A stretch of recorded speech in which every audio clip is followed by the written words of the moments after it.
we have a trucker's hitch. Look at this. Isn't it stunning? Listen to it. Listen to this. That's going nowhere. Absolutely nowhere. Unless we want it to. Unless we want it to undo. No, hang on. Because this is exciting. Okay? You all saw how tight that was. How extremely secure it was. Now watch this. Okay, now it's gone. That was magic. So this is a wagoner's hitch, trucker's hitch, multiple different names for it, multiple different ways of tying it, but this is my preferred method because of that last bit I showed where it all just disintegrated. So I'm going to be showing that now. If you want to watch that, that's fine. If you don't, then that's also fine. Okay, so we've secured the rope on the other side of the truck. Now we're ready to do the wagoner's hitch, the trucker's hitch. So this is how I like to start it.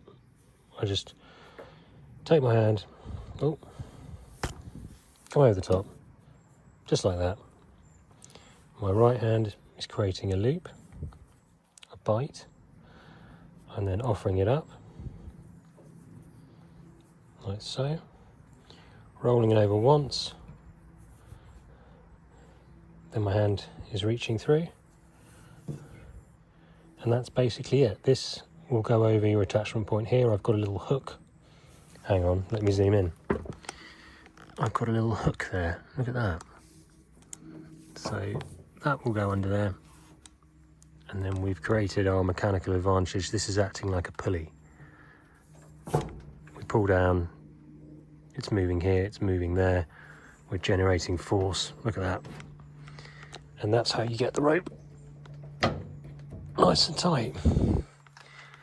Then when you want to undo it, you pull the whole thing like this, and it all disintegrates. So we'll go over that a bit in a bit more detail because I kind of rushed that, didn't I? So my hand goes like that. You don't have to do this. That's more of an advanced technique. We'll just do the basic technique, I think, now. So right hand has a bite of rope. I'm offering it up here. You can do that. You can do this. If you do this, you get more of a twist in this bottom bit of rope. You're wrapping it over the top, and then you see this bit of rope has naturally kinked, and you want to create this figure eight shape like that, and that's important because it pinches this all together. So you want to have that. You don't want to do that. You want to have that little cross section going on. Then this bit of rope here, we're just pulling through another bite through there. And then as long as these two bits of rope are equally loaded, this is tight. If you start pulling one more than the other, this can capsize. So you want to have equal load on that. This loop will stick over our little hook. And then what I like to do is just get my knee on here and then just lean into it, use all of that 12 stone, 13.5 stone, use all of that. And then we want to finish it off. Now, you can finish it off here, but I just like to do a couple of half hitches onto that hook. So I've stuck one on there, put it tight, stick another one on there, and then usually I've got a bit of tail I can just tuck behind, and then that's all ready to go, nice and tight.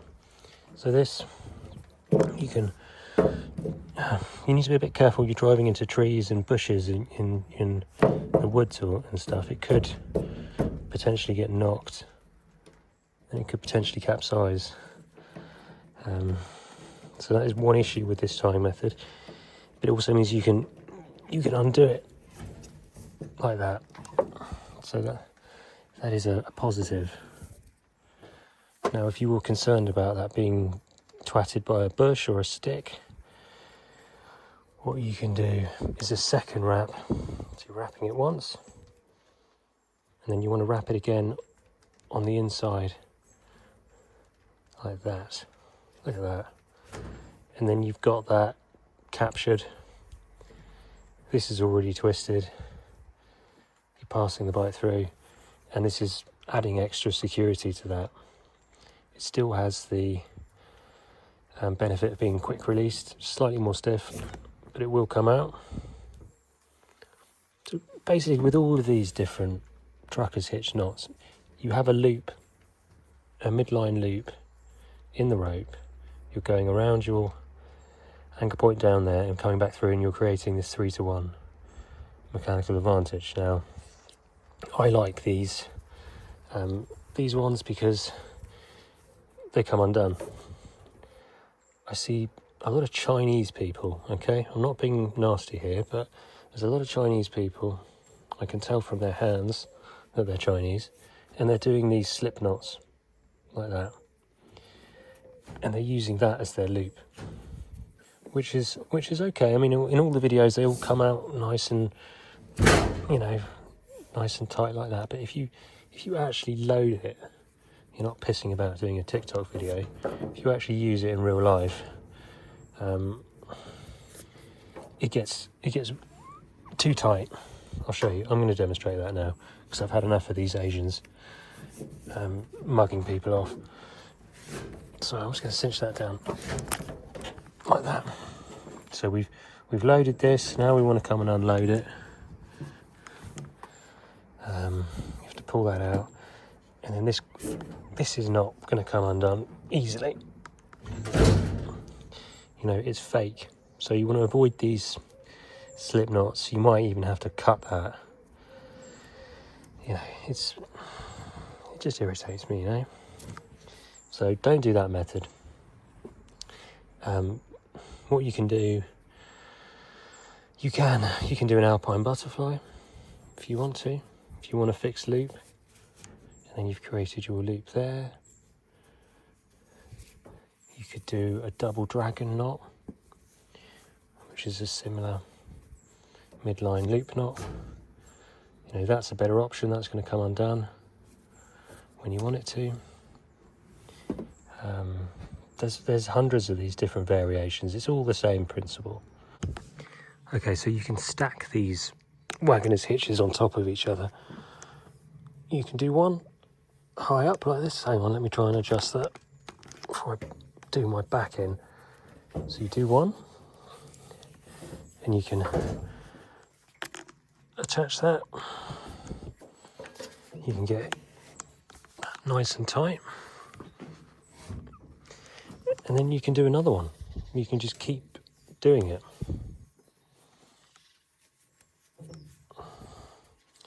And this is going to double the forces again, or triple the forces. I don't know. I'm not a mathematician. Okay, I'm not interested in that. But look at this. Hang on. You can just... That was really easy to pull down, actually. Okay. So you see we've stacked two on top of each other. And that you can play a tune on that. You can play some Guitar Hero on that.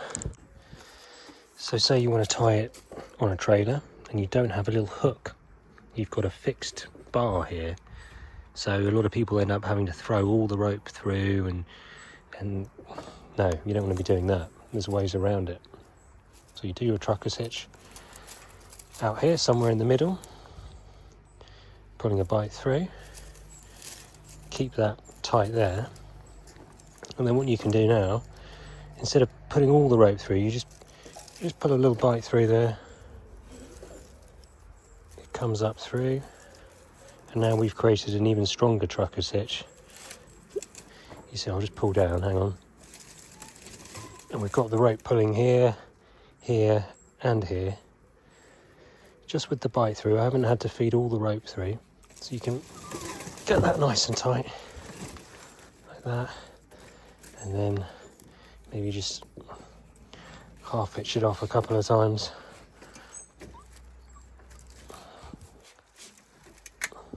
Maybe like that, I don't know. Experiment, but I just usually just stick a few half hitches in there, and then you've still got all this rope. This could be endless, and you haven't had to feed anything through multiple times, that's nice and tight, going nowhere. And then when you want to undo it, you can undo your half hitches. That one's slipped, isn't it? And then this comes undone, this comes undone, like that. Pull your bike through, and you're basically just doing lots of different cheats, not having to feed all your rope through. So that's a little bonus tip for you there. So here I've got a trucker's hitch on the truck, so we want to pull our load this way. That's nice and tight. I can probably get it a bit tighter, but you know, we've got that super tight. With a long rope, you can use the end of it, and then you want to get halfway in the middle of the rope and just tie, you can tie anything, you can just tie a clove hitch, really. Something simple like a clove hitch with a little half hitch behind it, and then you're going to pull this, and this is going to maximise the force even more. So that's nice and tight. You put a bend in the middle of the rope by just pulling this way, and the whole, oh god, I'm going to rip my bloody container apart. But you're pulling it in the middle, and that really is forcing everything. So quite often I'll have my tree tied off over there, so I want to fell the tree this way. I'll get the rope tight, and then I'll bend it in the middle, and like you're just like timesing the forces by I don't know what. I'm not a mathematician. I failed my maths, but I know it pulls a lot. So that's another sneaky trick, and you can do all of this with one rope. You just need a long rope tied off, trucker's hitch. It's all done with bites, so I'm not having to feed any of the rope through. You've got the end of your rope, you tie it off there, you pull it, and you generate a lot of force. So that's another sneaky trick. That's a bonus trick. By the way, this isn't my mess. Okay, a lot of people say tidy up your mess. This has nothing to do with me. That's Craig's mess. So this is my area. Look, it's all clean, it's all safety protected. So I don't want to get told off for this disgusting mess. Okay, I think we'll finish the video because my blood sugar levels have dropped, and yeah. Okay, bye.